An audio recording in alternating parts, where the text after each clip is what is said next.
Ladies and gentlemen, welcome to the Paul Leslie Hour. And now, your host, Paul Leslie. Hey, it's me. How are you, folks? Thanks so much for tuning in. It's a very special day. We have an in-studio guest. It's with great pleasure we welcome this man, Joseph Duke IV. He's an entrepreneur, programmer, technologist, sometime a writer. Joe has been featured in Forbes magazine.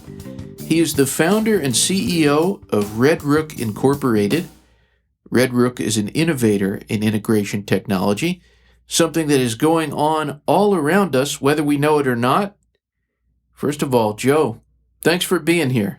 Thank you, Paul. It's a great pleasure. Now, for the listeners out there, a little backstory. I believe I asked Joe if he would do an interview maybe 10 years ago. I think good things come to those who wait. What makes now the moment? Great question, Paul. You don't start light, do you? right into the deepest parts of the soul. Paul, I've always been a big fan of yours, and I think I just need a little time to build up the courage and belief in myself that I could be a good guest for you. Well, that's they're very humble, I think. We've got a lot to talk about, I think. Technology is just something that we think is the newest thing. We think, okay, what are they going to think of next? And then there's this next thing. Do you think we're living in the future? Paul, great question. I can come at this a couple ways. So first of all, I don't think technology and living in the future are necessarily one and the same or combined. I do believe technology is a mechanism that speeds up natural forces that are already at work. You know, in a sense, I think we're always living in the future. At some point 20 years ago, I decided that I really loved bowling.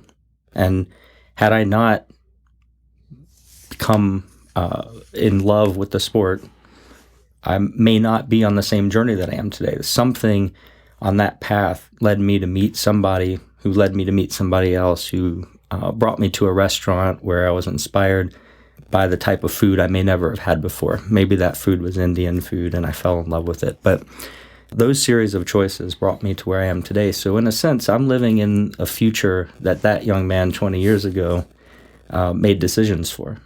And so personally, I do like to keep my mind in the future. I feel as though the choices I'm making today are determining a series of events that are going to unfold into my future. I'm not always sure what environmental conditions are going to shape that, but I do try and keep a mind wrapped around the idea that everything I'm doing is much more significant than just an event that's fleeting. So yeah, I think we are living in the future. When I think about you, there's a lot of things that I think, but this is one of my favorite Joe Duke stories that I think about. You were telling me about this time you were at some kind of conference or seminar, and there was this guy, and he was talking about all of the things that they should do and that you should do, and we're going to make all this money, and you should be doing this too. And this is basically, you could say that it was, let's make money. We want to make money. And then apparently Joe raised his hand, or maybe he didn't raise his hand, I'm not sure. And he asked a very profound question. He said, so once you get all this money, what are you going to do with it? And then that's a great question. And it brings to mind the why. So why do you do what you do? No easy questions here. The why is always the most important question, and you're right on. The question was just, what are you going to do with all this money once you've accumulated it? In everything that I've ever done, I've found the money to be the least valuable resource in play. That relationships with people, the creativity, the influence you can have on the world to bring about a better place, those are all things that money can empower. When money is the pursuit, those things are sacrificed even unconsciously. It's very easy to step over very valuable potentialities of creation to get to something that is momentary and isn't really reflective of a scoreboard that is worth living, in my opinion. We trade life for money when focused on it. But when we're focused on life, money comes as a byproduct, and it's an attraction to the things that we're creating in the world. And so I say to stay focused on the why. I think the why is the very important question, and just believe that when you're doing it right, the money will come. And when it doesn't, maybe it's a sign or some form of feedback. So, why? I live for purpose. I want to see people have a better life. I want to see them more fulfilled. That does not necessarily mean an easier life. It doesn't mean less challenges. It means lazy. Definitely don't want to create a world or bring about a world or contribute to bringing about a world that breeds laziness and content with what we've already arrived at. But a perpetual state of introducing new challenge and new skill development and repeating that pattern in such a way that we have a constant desire for what's next, the pursuit of building something bigger than ourselves and enjoying that journey together. I think that's really important to live a fulfilling life. Well, on that note, what's the most important thing or things to a guy like you? Well, being on a journey with people who are like-minded is very valuable. When you work on something really hard, you spend a lot of your time invested into it, it can become very lonely journey to be out on the edge. And the gap that occurs between where you're at or where you might wind up inside this creation and where everybody else is on the journey, if you're not careful, can be a very distant gap. And then it's hard to find a way to connect or have a connection. You might, even be the weird guy at the table who's staring off in the distance while everyone's talking about the football game.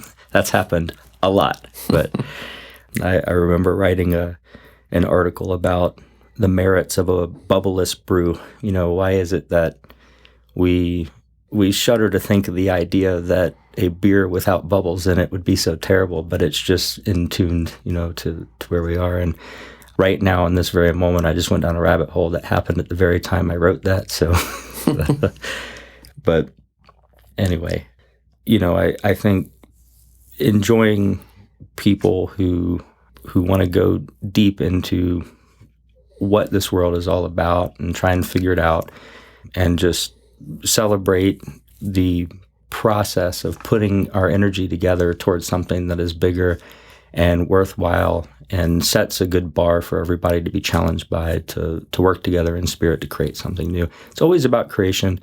Underneath it, I would say responsibility is an attribute that is incredibly important to me. I admire people who take extreme responsibility for the things that they commit to in life and bring them about. And I think laziness, excuses, things that come up that people tell themselves or allow themselves to believe that get in the way of their ability to create are just, it's sad. And I want to be able to encourage those people to, grab on that this life is worth living, that you can do these things. You don't have to allow excuses to get in the way. But it's rooted in a belief and a commitment to being responsible. And so I like that. I like when people have this natural gift of committing to something and being very responsible to bring it about. You mentioned this journey, and you mentioned that it can get lonely, and you said that you like to go on this journey with other people. What kind of people do you like to surround yourself with?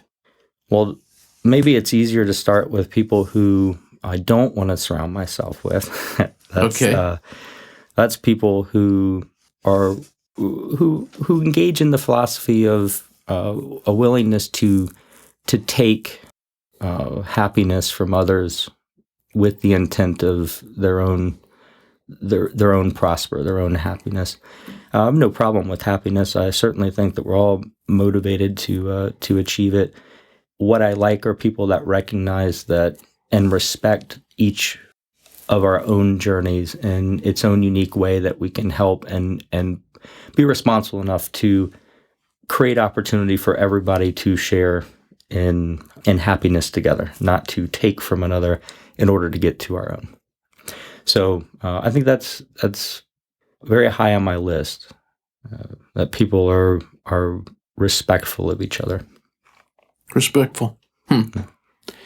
Now, on the note of respect, this is a perception that's sometimes portrayed in the media on shows like SNL. There's this idea that tech guys are a little bit arrogant. I remember when, I want to say it was before he had a late night show, it was Jimmy Fallon.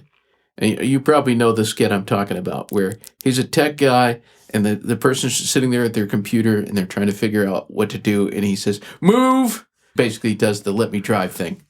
And he rolls his eyes at every question. That's not always true. Of course, that's just a perception and maybe a stereotype.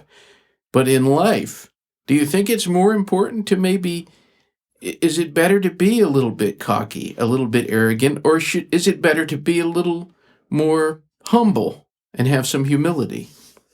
I think there's a time for both. In a safe environment with friends, a little bit of competitive, spirit is certainly we can have a lot of fun picking on each other, but with good love. Yeah, I think that there's absolutely a place for it. There was an episode of Silicon Valley where the two were on a date, and the girl started, I think was clicking.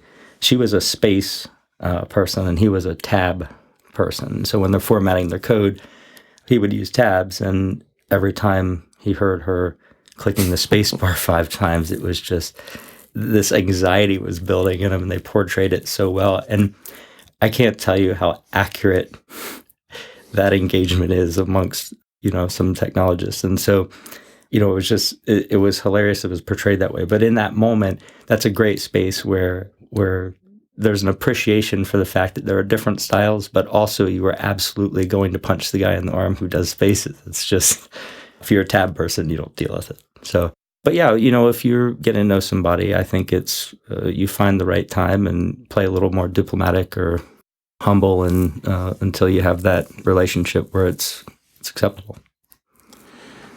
What do you think is the best way to learn? Doing it. I mean, I don't have a whole lot of fear around the things that I thrust myself into. I think that you try, you anticipate failure, use it as a form of feedback and adjust until you figure it out. I mean, it may not be the best philosophy for some. I certainly like to have a reasonable amount of critical analysis and, securing my risk. I don't like to just be, jump into a black hole and see what's at the bottom when I hit it. But, if after a quick round, I like, if I don't feel that it's too crazy, just go do it. And you'll figure it out and you'll learn it. On the other end, you'll have a skill set that you can decide, can be combined with something else you have or not. But I definitely just thrust myself in and go. Would I be wrong to assume that you find value in failure? Oh, yeah, absolutely. Failure feedback is essential. And in fact, once you're able to overcome the ego challenges with accepting failure that you actually crave failure feedback faster because it saves you a whole lot of time in life. It's perfectly reasonable. We're following a scientific method. We're following some form of observation. We're making an assessment on it. And then we thrust ourselves into it to see what the results are. And a failure in results is equally good as a positive feedback if it gets you on a positive direction. So what's the best way to deal with someone who just doesn't understand? Paul, give me an example. I'm going to be the interviewer for a moment. Okay, well, I'm going to give you two. There was one time we were at a coffee shop, and I was trying to get from point A to point B, and every time I moved towards B, this person, completely oblivious, this is a different kind of understanding, was intercepting me from what I was trying to do. So you could say that they maybe didn't have an understanding or an awareness, maybe is a better word, of what was going on around them. And then there's the other side of that. I mean, that could be someone that you're working alongside with, you're collaborating, or it could be someone who's more like a client. And they must understand fill in the blank. You can't go forward until fill in the blank is understood. It's just not happening. What do? How do you handle that? Well, the younger version of me would have handled it and in a sundry of ways trying to get there. I think where I'm at today, I probably would just address it and just say it. Just say, we're not connecting. Will you work with me to figure this out? And then from there, it's on the surface, and now both of us are either working towards a common goal to have understanding or we're not. But I don't think I would, I presume that I know the secret to helping someone else understand. The human mind is so complex, and, I've committed my life to solving complex problems. And I would say that humans are the most complex challenge that I've ever been faced with. And so, the respect of where someone's coming from and where they're going is something that I want to meet with a mutual attempt to get to something. It's not, I know better than them. They must know something equally important to them. That's this gap is happening as a natural byproduct of both of our beings in that place at that time with our understanding. And so together, the invitation permits them the ability to let me know where my gap is. And together, we'll find understanding. Wow. Something that nobody is immune to, every single person on this earth. We are all talked about when we are not present. Nothing anybody can do about that. What would you like people to say about you when you're not around? Well, it would make me happy to know that people thought generally that my mind share and efforts went to putting more in than I took out, that people were left with a better outcome than what would have been there had I not been in their lives. But maybe the best way to answer this is what I would really like, the only real people that I would like to leave lasting memory with are my kids, and I would like them to just say or believe, and I would like to have earned the right for them to believe that I was a good dad. Great. So what are you looking forward to? What's coming up that's exciting to you? I want to go to space. I think it's going to happen. I want to hop on a ship and live out. Like, it's not going to be the Star Trek Enterprise that I grew up with and envisioned, but I can have a pretty close experience. I've throw on an Oculus Rift and get 30% of the way there right now. But I think that'll be fun. I'd like to go explore the regions, even if it's just for the experience alone. Do you think that maybe past generations did not fully appreciate how important science fiction is or would become? I'm sure everybody's interest drives their judgment. So sure, there's probably a large group of people that, as there is today, that don't appreciate science or science fiction. And the more out there it gets, the more fearful people might be of associating, science fiction with their identity. But certainly I think that the people who are wrapping their mind around these visions that do not exist today are just some of the most genius influencers that that we can. I mean, we just don't even realize what an impact that they've had on our lives. It could have just been a box with some aluminum foil and a couple of Christmas lights sticking through it, and who knows what was rigged behind it to actually create a light box. But that inspired some child who grew up and invented something that ultimately became maybe a cell phone or a 3D printer or anything that. I mean, you wouldn't believe how many things, if you go back and watch the old Star Trek series and just see how many of the things that were not things then are now things. And even the designs that are similarly applied the application of them is even modeled in the design of those original ideas that were nothing. So I think it's masterful. I think it's a great art. And I'm certainly a fan. So to those who do it, I hope you keep on going. I'll keep reading. It really is remarkable. Yeah. What makes a company a good company? So as a standard, I don't want to make anything half-assed. I want all of my work to put more in than it takes out. I want to accept the responsibility that what we build must be worth more to those who are paying for it. And it's our job to accept responsibility, and not only accept, but continually increase our responsibility to improve the value proposition in such a way that we are helping other people and other organizations get to the things that bring them happiness. Again, as I said, I don't like our bar for responsibility to be out of balance. I don't want to accept responsibility for creating laziness amongst others. I want my work to build more challenge for others, but challenge in such a way that they can develop skills, be satisfied with their innovations and their developments, and together we begin to work together. With customers, a lot of times they have a different business model, different things they're trying to do, and their challenges are not as mutually tied. So to those organizations, I just want to always be keenly aware of what it is that we're responsible for delivering and making sure that we're doing the best that we can do ahead of time. We're not waiting for them to tell us, here's what we need you to do, but that we're innovating ahead and delivering a value that puts more in their pockets than what they're putting in ours. Now, for some easier questions.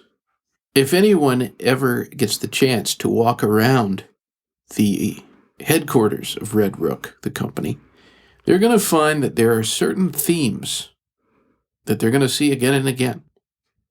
One of them would be the motion picture movies. There are references to actors. There are movie posters.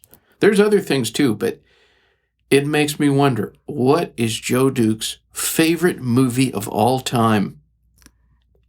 Paul, you could have given me a heads up. Well, what's the first one that pops into your head? Favorite movie of all time?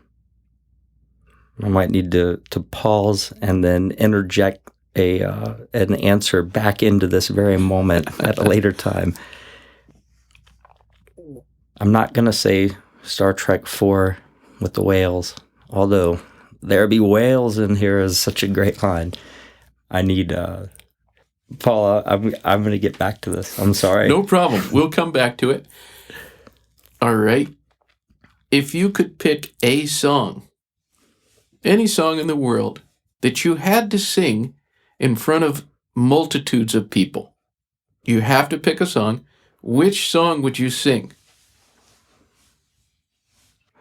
Okay, you know who you're talking to. This is one of the most boring people in the world. No, this is not true. You want me to get on stage and sing?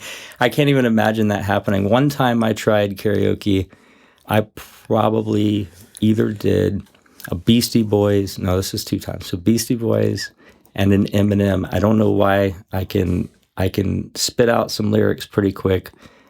I don't think I would pick those. I was probably in a couple beers too deep, but I think it really just comes down to the fact that I can do that without having a great singing voice. But if I had a voice, man, I would belt out some Simon and Garfunkel. Really? Interesting. Simon and Garfunkel. Sound of Silence? Love it. Maybe Kansas, too. I might do some Kansas. Yeah. What is Pittsburgh style for any of the listeners who don't know what that is, and why do you like it? Best of both worlds. I usually go Pittsburgh medium these days, but I had a friend when I was younger used to introduce me to raw steak. He would always tell, when he was ordering a steak, ask the waiter if they could just run it under warm water. He didn't want to cook it. And, the rarest of steaks would come out and we would eat them. And it was definitely forced. I had to try hard to swallow the first few times. But after a while, became something we just did. And so I learned to eat steak anywhere from raw all the way to well done. And something about both of them I enjoyed. So I started ordering a style called Pittsburgh, which is mostly a rare steak on the inside and seared solid on the outside with a nice blackened crisp or at least, mildly charred edges. And so you get this delicious char flavor on the outside and a moist, tender, juicy steak nearly raw on the inside. And that's the story. So going back to a previous question, you've just had yourself a delicious Pittsburgh steak. You take your napkin, you wipe the blood off of your chin, and you're going to watch a movie, one of your all-time favorite movies. Which movie would that be? You just asked this question to me. That's a great new angle. Pass. Sorry, Paul. It's all right. It's all right. What would you say to anyone listening in? Completely open-ended. That's it? You could say anything you wanted. You don't know who's listening. What would you say?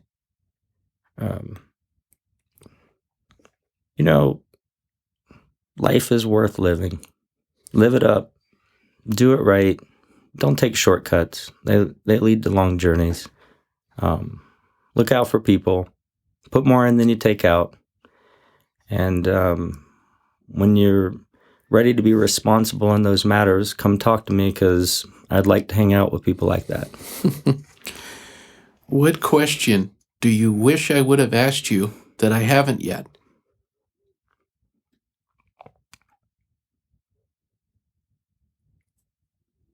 What kind of shoes are you wearing? What kind of shoes are you wearing, Joe? I have these awesome red and blue shoes on, and I picked them up about a week ago. And my mother says she has some matching yarn or something she picked up, and she intends to make a pair of socks for me that match my shoes. So thanks for asking. So other than the shoes, what is the best thing about being Joe Duke? Listen, I've had a very rewarding life. I've got great family. Not all of it's been easy, but all the lessons came through the trials, and the trials led to opportunity, and opportunities led to making the most. And I guess at some point, you can find a place in life where you can see the dark side and everything, and feel like you have no empowerment over your own circumstance. Or you can pick up, look at it through the lens of responsibility, grab on, and make a difference that you'd like to see come about. And I think I was just very fortunate to pick up on that somewhat early on, and now living life, and it still has its trials. It feels fulfilling at all times, more from a philosophic standpoint. And I feel very rewarded. I have the joy of being a father of 3 wonderful kids. My oldest, Angelina, is 15, and she's what every teenager goes through. She's working through her high school times and trying to decide what life holds for her. And I just enjoy being there, chatting through it and trying to remember what it was like being in those shoes and wondering what's next. And my next daughter is turned 8 this last week. That's McKenna, and she's just full of life, but she doesn't want to look pretty anymore. She wants to be cool, so she's got to have cool clothes now. And that's exciting, to see, how she's taken the world and trying to figure it out and learn what her identity is going to be and what's important to her. And she's judiciously working through that in trial and error, and I'm fascinated by it.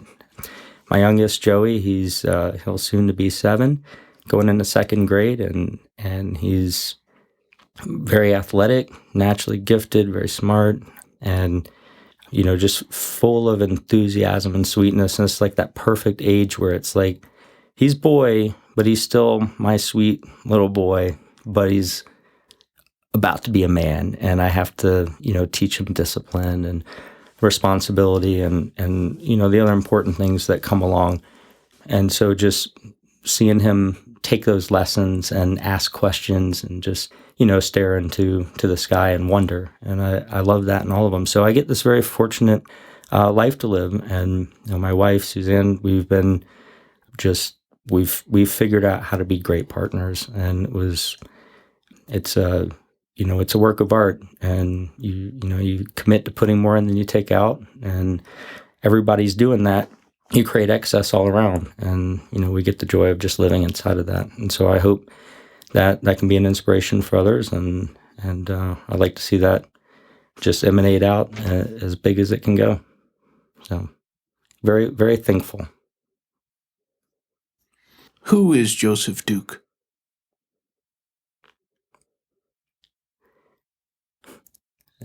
I'm hard to say, Paul. Why you go here, man? I knew it was coming. I can only take the path of humility, man. I'm just I have these weird hobbies and interests that paid off well, but I'm just a fortunate.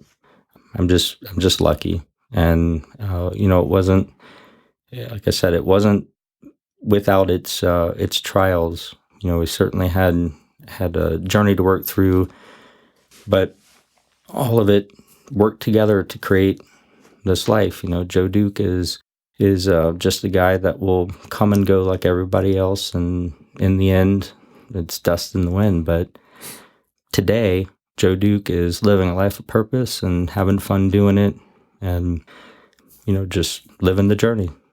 That's it. Well, Joe, thank you for being present.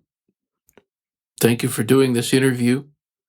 It's been a great pleasure to get to know you. You too, Paul. Folks, if you want information on what the Red Rook is, you could go to www.theredrook.com. Joe, it's a pleasure. Thank you, Paul.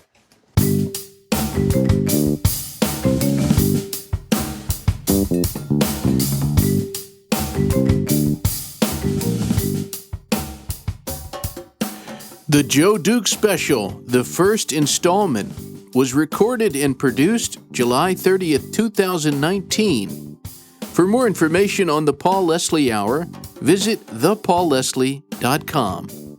Engineered by Henry Jordan of Jordan Digital Studios. Thanks for listening. Until next time.